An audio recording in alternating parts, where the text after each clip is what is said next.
We've often talked about the importance in the value of the Sussexes brand being tied to the proximity to the royal family. As we get closer to the coronation, that appears to be even more so, doesn't it? Absolutely. Hi, Caro. So they've done Netflix, they've done Spare, they've done Oprah, and really they do see the royal family as some kind of giant ATM. So in order to maintain that currency and maintain their lifestyle, Harry, of course, has to go to the coronation. Of course, you think he'd want to be there for his father. It's the biggest day of his father's life. But really, what it does also provide is the next chapter for the Sussex narrative, which is how was he treated? Was he snubbed or was he embraced? That gives them an avenue to pursue once he goes back to California itself, which is rather sad, but I think realistically it's another great money-spinning opportunity for them both. Absolutely. And Bronte, do you think the Sussex brand is impacted at all by Meghan not attending?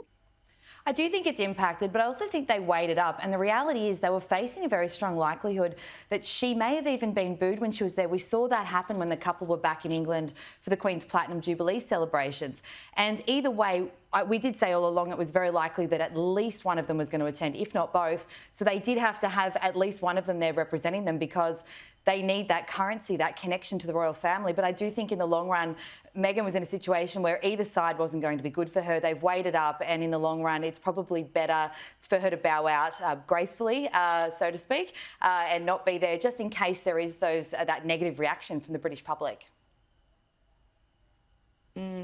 Now, Louise, you've worked as a journo in London. This front page of the Daily Express, it really squeezes out every bit of drama around the coronation and the royal family. Do you think that they have a point, at least insofar as highlighting how important it is for the royal family to be engaged with the community? Look, I do think they do. The Queen's mantra, one of her mantras very much was the royal family had to be seen to be believed. They have to be out there in the community, get out of the palaces, get out amongst the normal people in the UK. And this Sunday Express story, when I read it today, I messaged the editor, Dave Wooding, who's a friend of mine and an ex-colleague. We work together in London. And I said to him, this really does illustrate the need for the younger royals to step up and really take over the mantle. Because you look at Charles is 74, Camilla's 75, Princess Anne is 72. So it's time for the younger ones to really take on some of the burden of all the royal duties and really to remain relevant. And that pressure I see is very much on William and Kate's shoulders. And I think that is a really good point. But Bronte, do you think this fall in like aggregate royal family appearances, do you think that's indicative of this whole idea of a slimmed down royal family?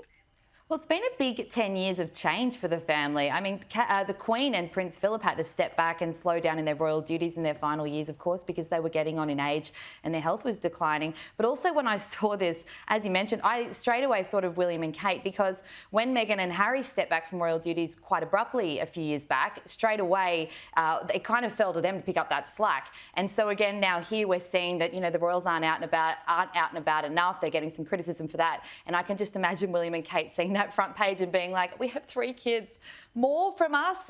So I think at the moment we're still kind of seeing the dust settle on what this new era of the monarchy is going to actually look like.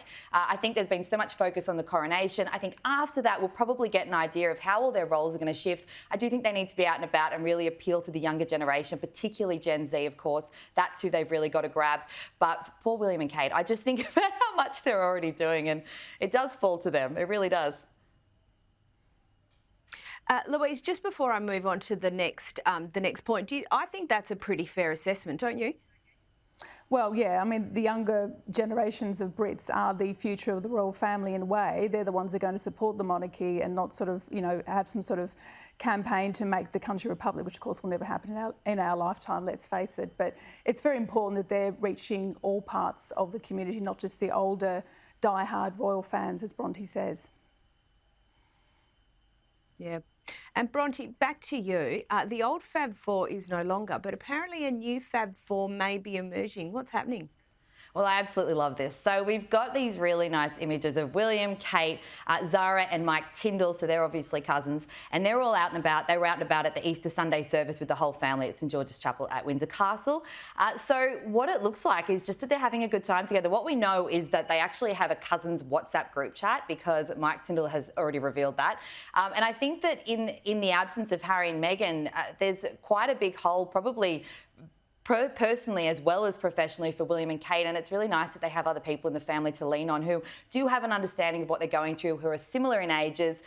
The only disappointing part is that Zara and Mike aren't working royals, so they're not really able to pick up the slack as the topic we were talking about just before. But I really think that they're a very good, solid support network for Kate and William, and it's really nice to see that they have that family support. It really is. And Louise, just on that point of them not being, or the Tyndalls not being working royals, do you think that there helps the Cambridges be perceived as being more grounded and more everyday, I suppose? Well, possibly, but I don't see this as a strategy move from the Cambridges. I think it's just an easy, genuine friendship. I mean, to the points we've been discussing, that, you know, to be a royal, who else knows the pressure of that other than another royal, in a way? And they're a similar demographic, similar age. The kids will grow up together, they can confide in each other. And it's just sad, really, because that should be Harry and Meghan that are fulfilling that role. You know, although Zara and Mike are very easygoing and great company to be around, it just sort of, again, pinpoints the gaping hole that is left by the Sussexes not sharing their children's lives with the Cambridges' children. It's very sad.